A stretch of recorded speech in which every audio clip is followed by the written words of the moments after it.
Hello guys, so this is how I make my own cornmeal using corn.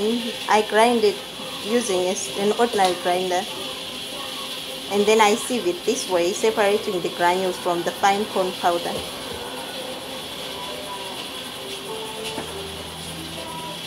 I then use the powder to make sadza or kids porridge. It takes time though to grind enough for 3 people, but it's worth it.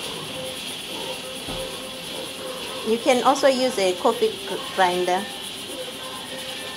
I think it can be better than an ordinary grinder like this one because it's really small,